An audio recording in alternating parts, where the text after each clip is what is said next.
experience in your life is a mental roadblock. One of the biggest roadblocks you can experience in your life is a mental roadblock. What you believe about yourself either hinders or enhances your life. There are things people believe. There are people who just believe, I'm unfortunate to have been born into the family that I was born into. And it doesn't look like with my kind of family, nothing good can come out of my life. The one thing you should thank your family for, at least, is that you have come. Your family brought you. Your family was like an aircraft that brought about an arrival. You don't like the airport you arrived, but at least you arrived, and you arrived safely. That's the one thing you can thank your family for. And if Margaret Ekpo International Airport does not look like the international airport you want to arrive at, you can start strategizing on how to fly from there to the next airport. The fact that you were born in a place does not mean your life is limited by it. Nobody permits the limit of your life like how you think about it. I said, nobody permits the limits of your life. Nobody sets the limits to your life. You can look into someone's eyes and see despair. You can look into someone's eyes and see courage. You can look into someone's eyes and see something. It is my firm belief that what we consistently think about settles in our eyes. What we consistently think about settles in our eyes. Now, my big question to you, what message do your eyes put out? What message do your eyes put out? Sometimes you look at someone who has given up on life, and it shows in their eyes. It shows in their eyes. I can't help but notice the rush of energy in the eyes of certain people who are just ready to grab their lives and hit the road. I can also help but notice the apathy in the eyes of people who have given up on life and are looking for anybody at all to blame. Listen to me. If you're up to 18, sitting here and listening to me, your life is in your hands. I said your life is in your hands. You can't be 25, 30, and you're still, oh, my father didn't give me this and my mother didn't give you that. Nope. You should be learning what it takes to create yours. You should be working hard to determine what you're going to pass on to your children. It really doesn't matter that you're not born with a silver spoon. At least don't die without one. I said don't die without one. Life is full of stories of people who overcame. Life is full of stories of people who believed that they could make impact in spite of what the status quo was saying to them. It is said that great things will be done by those who believe that something on the inside of them is greater than the limitations they have around them. We don't set the marks of our lives based upon the temperature of our environment. There are too many people whose lives are thermometers. You need your life to be a thermostat. A thermometer simply reads the temperature of its environment. When it's a 0, it drops to a 0. When the temperature is 45 degrees Celsius, it rises to 45. When it drops to 25, it drops to 25.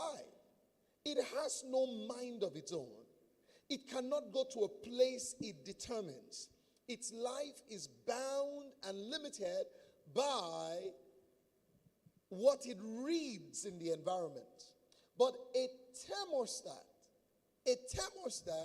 sets a standard. and makes sure that it upholds that standard in spite of its environment. So, I like to look at a thermostat as a creator of what is preferred. And I like to look at a thermometer as a consumer of what is available. So, thermometer minds consume what's available. They said there's no money in this city. So you can't blame me. I need to move to Lagos. I need to go to Abuja. Osa, if you can just help me to leave this country. To where? Anywhere at all outside of Nigeria. Like somebody told me. And I said, like where? Just choose. He said, no, anywhere at all. Anywhere. I said, wow. Like Cotonou, Niamey, Niger, Togo, Malawi, Ouagadougou, that's in Mali. Anywhere. There are billionaires in this country. Think about it. Not one, not two, not 10, not 15, not 100. Did you know it? Think about it. Think about it. In the same city where people say there is no money, there are money lenders. Think about it. Listen to me, people. Until something shifts in your mind, nothing will change in your life. Possibilities begin by activating them in your mind. You activate them in your mind. It is possible. I believe I would run a leading organization in my city. I believe I will be one of the most on-demand people in my city. I believe. What do you believe about yourself? You can't go about looking for pity. Now let me show you another mind. There's another mind that I see on the street.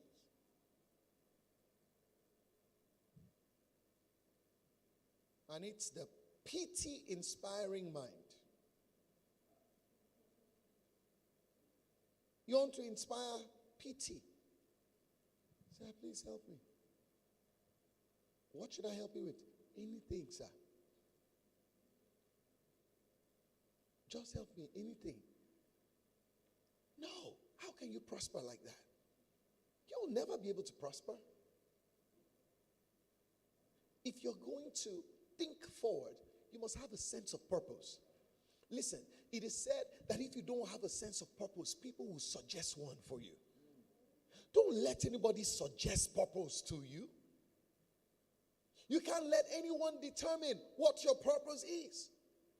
No, we can create an atmosphere that helps you discover purpose, but don't let somebody give you purpose, donate purpose to you. I believe that people fail sometimes because they put the cart ahead of the horse. There are some things you must get in place. Who are you? What do you want to do with your life? What kind of person do you want to be? There must be a blueprint.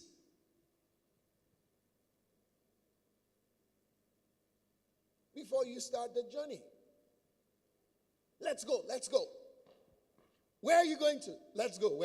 We're going. Let's go. To where? Anywhere. As we're going, we will know. No. No. You need to work with a sense of direction. There must be a sense of purpose. So don't be a pity-inspiring person. Everywhere you go, you just want people to pity you. Just pity me and do it. Just pity me and buy from me. Just pity me and give me the job. Just pity me. Pity doesn't add value to anybody. Sometimes the best you can get with a pity-inspiring mind is, hey, that's all you get. Act like someone who's ready to go somewhere. And when you get to a place that has opportunities that fit you, the opportunities will flow to you. You may not have money, you may not have food, but don't lose your mind. Oh, somebody didn't get it. You don't have money, you don't have food, you don't have the best of clothes, but don't lose your mind. Don't lose your mind. Don't lose your mind. What's the first thing I said about thinking forward?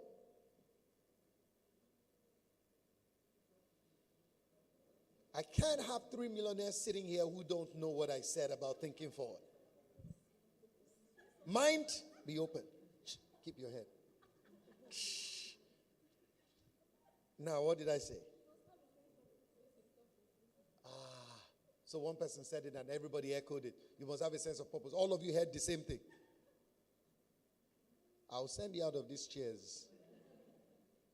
Any millionaires who want to sit here?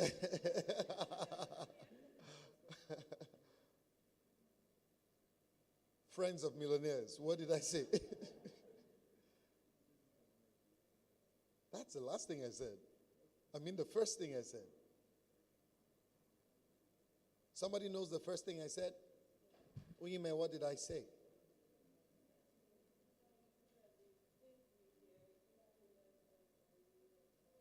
The what? Okay. Yes. Godfrey. What you believe about yourself either hinders you or moves you forward. Okay.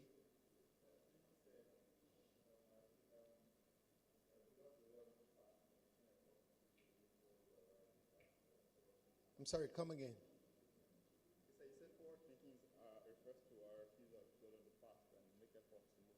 Forward thinking refers to our refusal to dwell on the past and to move on with our lives. And I went on to say several other things. Forward thinking requires innovation. Forward thinking requires innovation. There's a story in Genesis chapter 27. I'll let you read it from verse 1. Now, in this story, Isaac wants to transfer the blessing to Esau. Okay? Now, but Esau had sold his birthright. There was a deal between himself and Jacob. And their mother was privy to this thing, so she knew that this is what had transpired. Now, so the right or the blessing of the firstborn was about to be released. And so Rebekah, their mother, hears Isaac say to Esau, go get me venison so that I can eat and bless you, release that blessing. And so she says to Jacob, hey, listen, my son, this is what I heard your father say, and he's about to release that blessing to Esau. But listen, I'm going to make it happen for you. Go to the backyard and get me a little goat, right? And I'll fix it and make it taste like bushmeat. What Isaac asked for was bushmeat. Venison is the same word for game, or which is animals from the wild, right? What we typically call in Nigeria bushmeat. Now, so I'm not the only one who likes bushmeat. Our fathers in the faith like bushmeat. So Isaac sends Esau to go get bushmeat, and Esau makes a journey to the forest to go find bushmeat. But Rebekah says to Jacob, hey, go to the backyard and bring a little goat, and I will fix it and make it taste like bushmeat. Innovation. So she fixes it. Jacob brings it to Esau, who had spent his entire life. Don't forget, he's about to die. This meat, he has eaten it for many years. He knows how it tastes. Right? Oh, come on. There's a difference between goat meat and cow meat. Very clear difference. If we blindfold you and give you chicken, you know this is chicken. There's a big difference. But Isaac is not able to differentiate between goat meat and the bush meat he has eaten his entire life. And how does that happen? The ingenuity of Rebecca has been put to work, time is shortened, and the result is delivered. If you're going to be a forward thinker, you have to be innovative. There are better ways to do the things you're trying to do. Get on a journey of research. Get on a journey of research. Ask questions from people who have excelled at it. There's a Japanese adage that says, one day with a great mentor, with a great teacher, is better than 1,000 days of diligent search. I'll take that again. There's a Japanese adage that says, one day with a great teacher is better than 1,000 days of diligent search. That means you can look out for someone who is excelling in their life in a way that you want to learn from, and learn from them. And learn from them. Forward thinking requires innovation. How can I take this business to the next level? How can I take this idea to the next level? There's a better way to do what you've been doing, what you've been trying to do.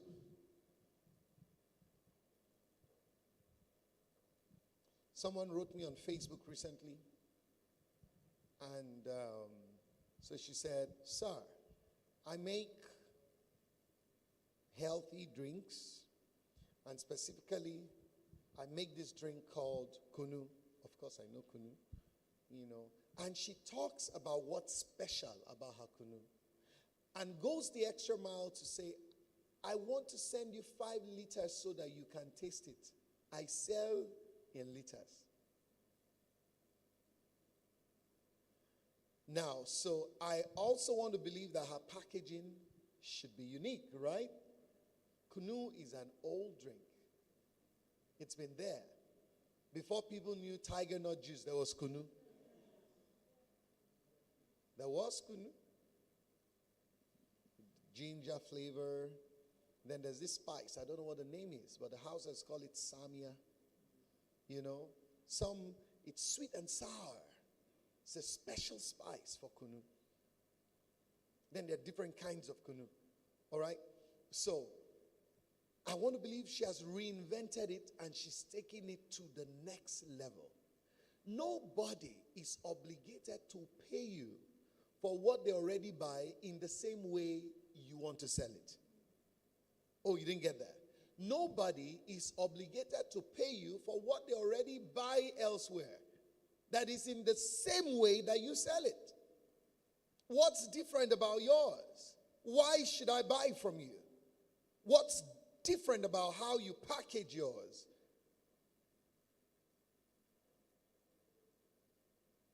A forward thinker needs innovation. Next, a forward thinker needs to be knowledgeable. I believe that this is one of the biggest parts of what I'm saying today. Not many people are willing to get knowledge. And let me tell you one thing that puts me off. Big time. You tell somebody,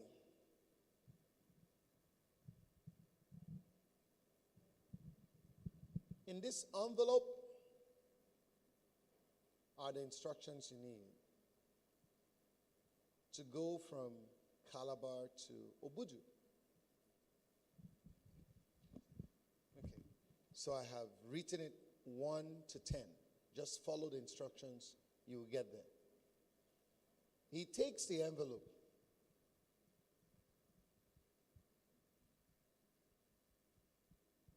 He keeps it. And then he calls you. Just to be sure.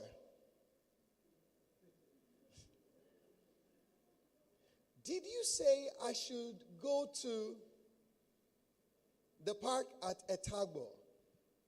And the first thing on your mind is, it's in the envelope. Yes, I know, but I said, let me just call you so that I will be sure. Oh God, not many people want to read. Some people even read and they don't believe what they are reading.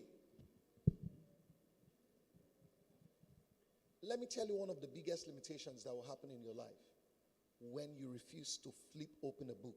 The day you conquer, the day, mark my words, write them with a pen of gold. The day you conquer the reluctance to read is the day you have flipped open a new chapter of your life. The day you conquer the reluctance to read will be the day you have flipped open a new chapter of your life. There are possibilities in your life that will never be released until you begin to fellowship with words that have the potency to move you from where you are to the next level. A wise man said, the moment you stop learning, you start dying. It is very true. The moment you stop learning, you start dying. It was Plutarch who said, the most fertile soil left uncultivated will breed the rankest weeds. So if a soil is fertile, very fertile, and you don't cultivate it, what will grow on it will be the best kind of weeds, right? You must cultivate your soil to produce what you prefer. That means you must make your mind, empower your mind to produce the results you want to see in your life. Nothing cultivates the mind like information. Nothing cultivates the mind like information. Next point, if you're going to be a forward thinker, you must take responsibility.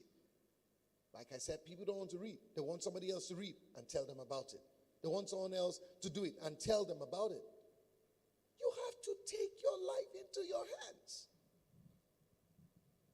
We don't take laws into our hands, but we can take our life into our hands. You have to take your life into your hands.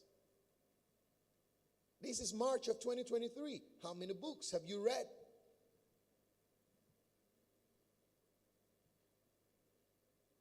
How many books have you read?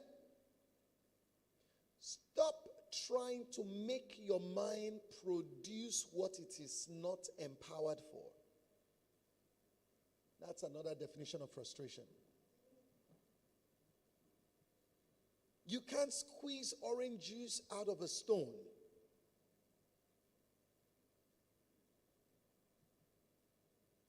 I tell you the truth and I say it again. If you want to move forward with your life, take responsibility. There are things you can't wait for somebody else to do for you. Take responsibility. There are people who have great potential, but they're not ready to move. They're not ready to move. There are people who have been waiting for someone that doesn't exist for 3 years, trying to move. Take your life into your hands. Take your life into your hands. Lord, send me a destiny helper. Sometimes you are the destiny helper in making. God is raising you to help others. You can't sit for 3 years and fold your arms praying, Lord, send me a destiny helper. No, they may have even come and gone and you didn't realize that they've gone. Because a person who is not in the process of responsibility will not recognize many blessings that the Lord brings into their lives. You have to be in the process of going forward. You can't sit back and just cry. You, 20 years old, 25, 30, 32, 35, 40. No.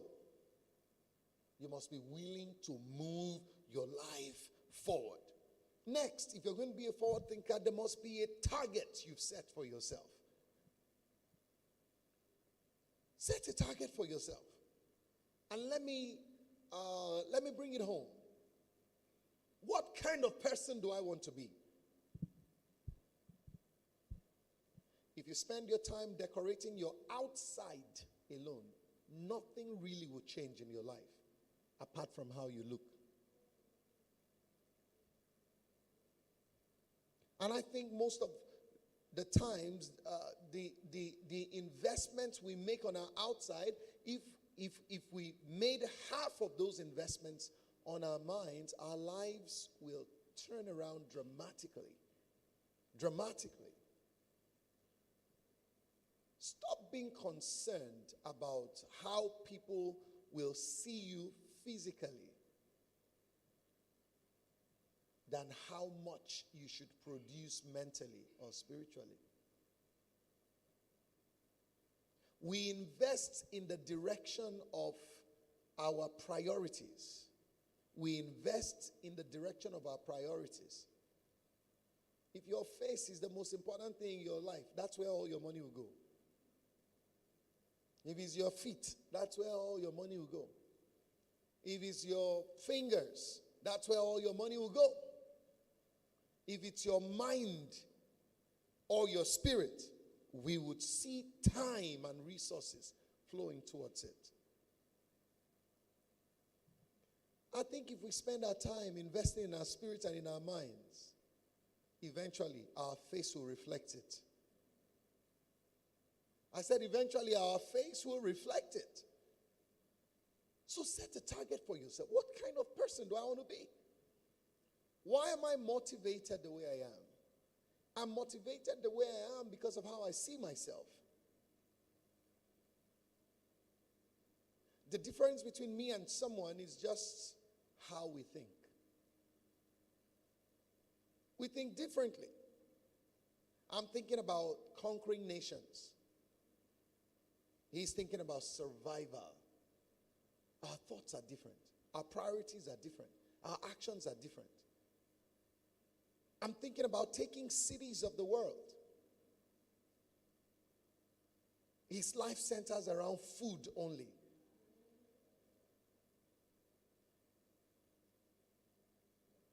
You may lack food today, but you can become a distributor of food tomorrow.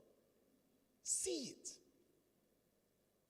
As a matter of fact, if you are so hungry today, one of the things you should be thinking about is how to become a big agricultural producer.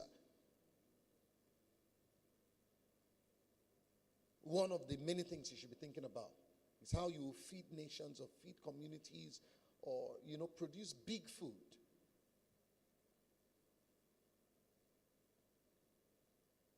There's nothing as bad as waking up every day and not having a clear picture of who you truly want to be.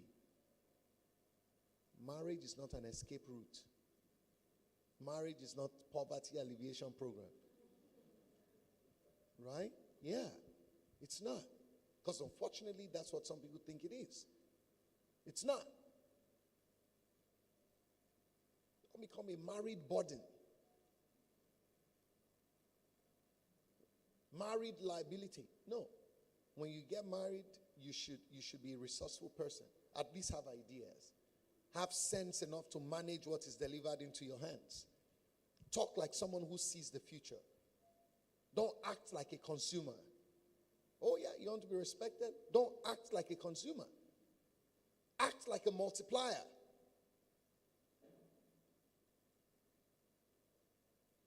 Imagine you got married and you're giving your husband ideas on how to cut costs on unnecessary expenditure.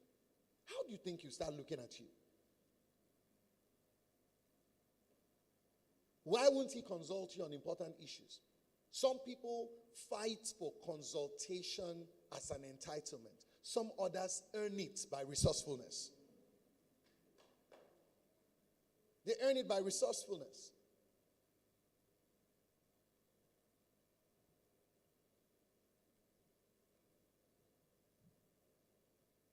He doesn't tell me about his money. He doesn't tell me about his money. His money, his money, his money, his money. He even had money. How did I even find out? I found out that he had money. He has money. He's hiding money. Money. Then you ask husband. Husband tells you, once my wife even smells that there's money coming from afar, you start hearing things. I'm owing. I'm this. I'm that.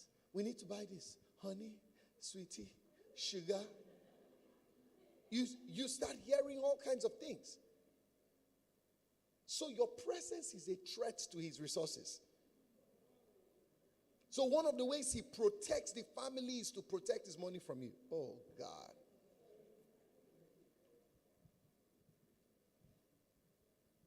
But somebody else is thinking ahead. honey, there's this idea that came to my mind. I've done a research. I've been on this research for almost like 2 years now. I didn't tell you yet because I really wanted to get the facts. So I've gotten the facts. This, that.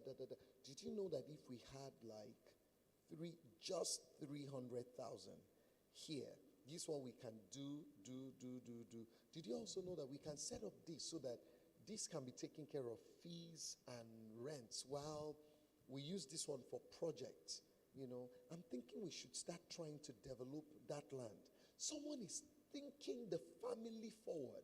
Another person is thinking the family down.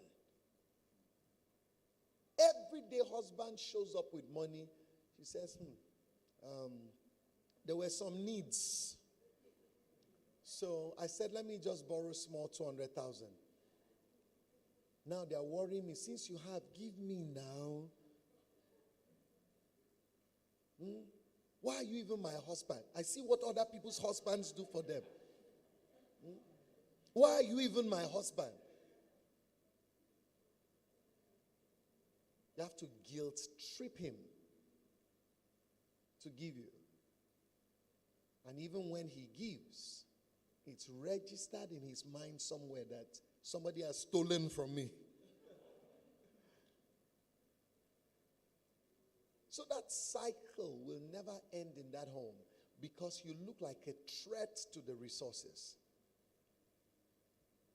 What if you were the blessing of the resources? What if you were the person that your husband says, I'm expecting like $1 million in about 2 weeks, and I really don't want us to touch that money. And you can agree with him and say, yes, we can put it here so that it can multiply. Or we can do that, or let's put it in a fixed deposit. But somebody else, not touch what? Not touch what?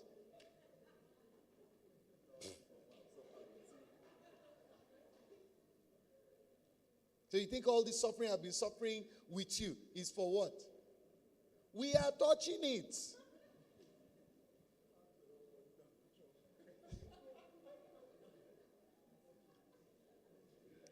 Now, people, don't get me wrong so that you don't lose the context of what we're saying. A good man will give his wife.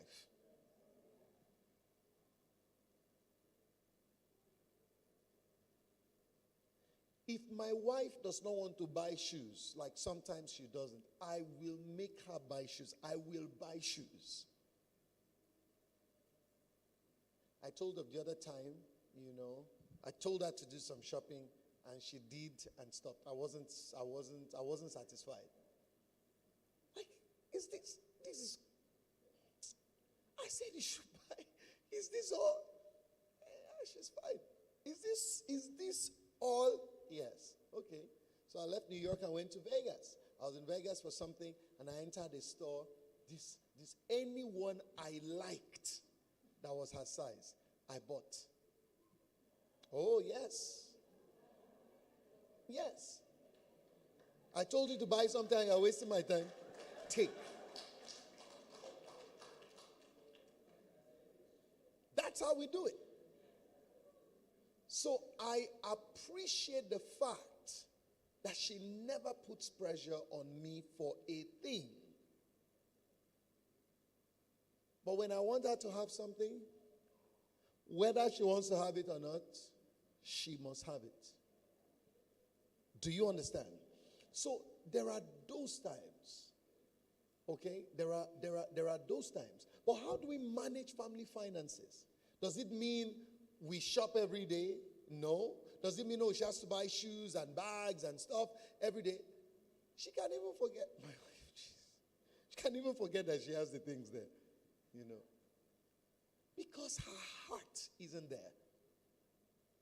But for me, the fact that she doesn't put me under pressure, I will put myself under and above whatever I need to put myself to make sure that she has it. There's nothing I can't give to her. There's nothing. There's nothing I can't give to her. Nothing. When I mean nothing, I mean nothing. There's nothing I can give her. Because she's not a threat to my finances. And when it's time to make the sacrifices too, she's cooperating. If we have projects running and other things to do, she totally understands. She's not going to make me halt a project or do something just so she can satisfy something that can wait. Nope. So that's what I'm saying. A man should give to his wife. A man should be generous towards his wife as the Lord blesses him. But a woman is not primarily just a consumer. She can take herself to the next level by being a multiplier. A multiplier. You're happy to put something in an environment of multiplication. And the woman was created like that. She's the womb man. The womb is an incubator. Sow a seed in it, it produces a baby. Right? She should be a multiplier. If I give you vegetables, what are you going to give me back? Soup. Come on. Soup. Unfortunately, sometimes that assignment fails once money is given.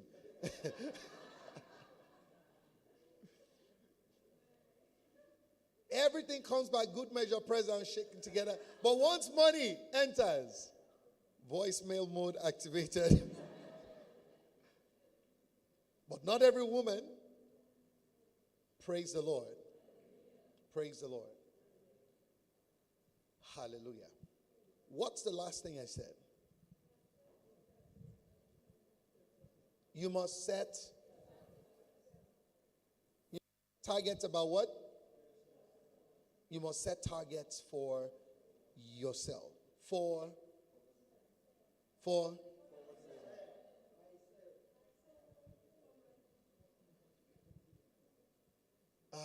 You must set targets for.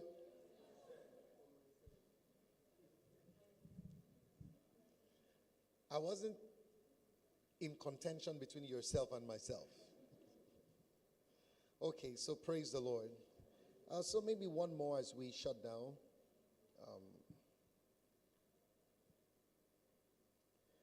I'll give you one more. Perseverance. If you're going to think forward, you have to persevere. And let me break this down. Your ability to weather storms.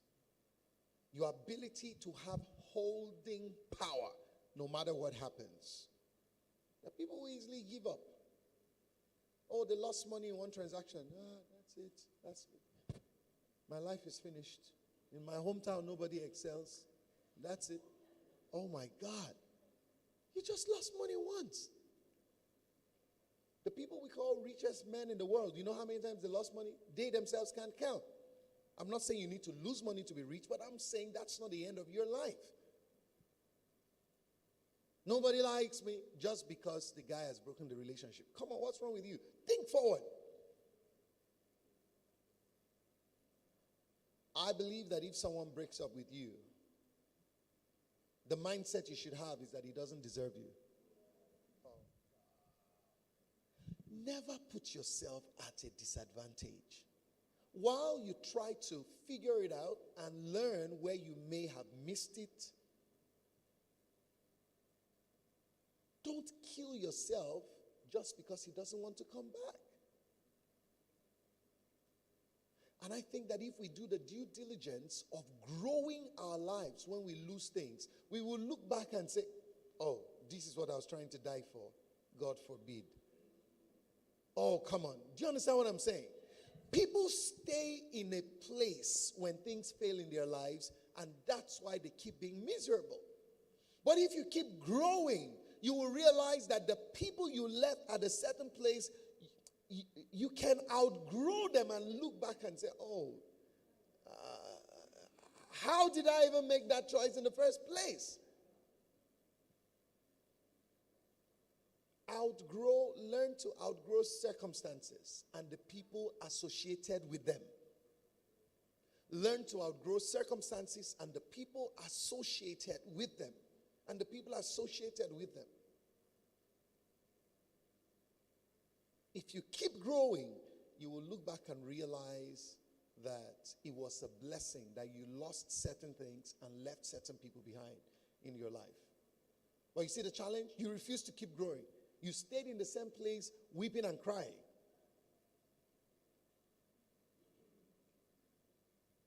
Outgrow it. No. Oh God. That the God of Abraham, Isaac, and Jacob, do it. God, he said, move along. No, Lord, I will never let you go until you bless me. God says, move along. I've got better plans for you. Move. Oh God, you can do it. You've done it before. Just touch her heart. Just touch his heart. The heart of the king is in the hands of the Lord. Lord, move it.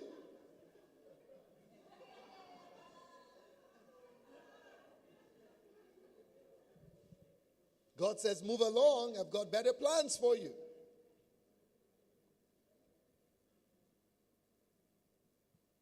Thank God for the faith of Ruth and how she's willing to move on with her life and how she gets to Bethlehem and she's not having a pity party.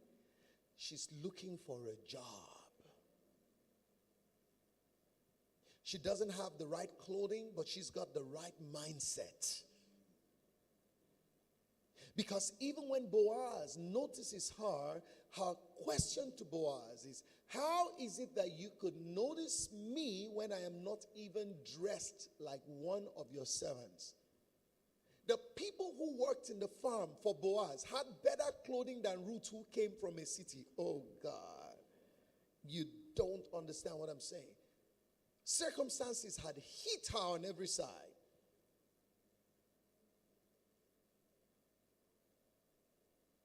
She was a living, moving, walking survivor.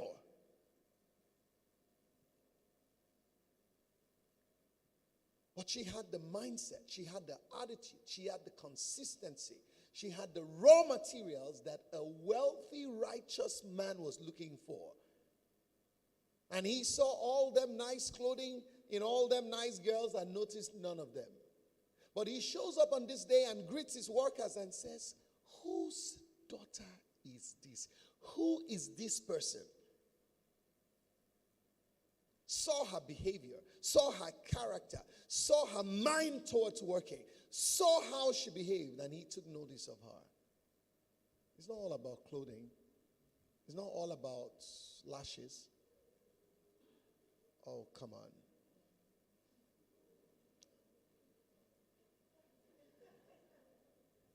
Hope I'm not going to get lashed because I'm talking about lashes. It's not all about perfumes. It's not all about broad shoulders. TDH. Why is it always tall, dark, and handsome? How about tall, fair, and handsome? TFH. Your mindset matters a lot. Do you have perseverance? Can you stop blaming people for your circumstances? Can you start moving now with your life? Why did my father even die? It was not fair. Okay. Many of us lost our fathers. If you're sitting here and you've lost your father, let me see. I mean your biological father. Let me see your hand up. How can someone at the age of 30, I'm an orphan, 30 years old. You are claiming orphan. Age 30. The Lord forgive you. 30 years old. You should be somebody's father. I was somebody's father at 30.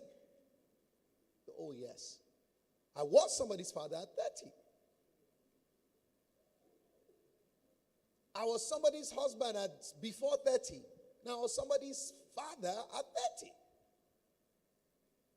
The person looks like my sister now. But I was somebody's father at 30. I'm an orphan. You go everywhere. I'm an orphan. Please help me. I'm an orphan. How old are you? 30. Orphan. Orphan. Orphan.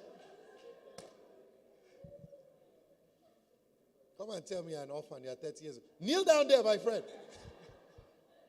Orphan? No. No. Persevere. Things have happened to you. Bounce back. Tell yourself, this is not the end of my life. Tell yourself, I'm making it. You haven't touched 100,000 naira in the last 6 months. Tell yourself, these hands are blessed with good money. Make your mind sweat. Make it sweat until your life becomes sweet. Make it sweat. Listen, I never allow circumstances to tell me anything. I have always looked best.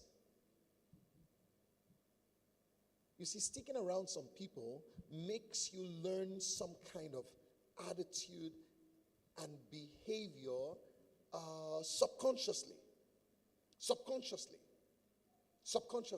And the next time you meet people of that kind on the streets, you look alike. They can easily connect with you and give you opportunities at that class. But you see, the thing about pity is full of cowardice. It makes you belittle what God has put on the inside of you. It makes you disbelieve yourself. I'm not talking about pride, it's fake. Okay? I'm talking of being an original, giving yourself to learning, committing yourself to that blueprint picture that you have of yourself, learning from the best, sticking around them to where your demeanor, your behavior, your attitude begins to respond to how people in that class of life are. It happens naturally, and you learn it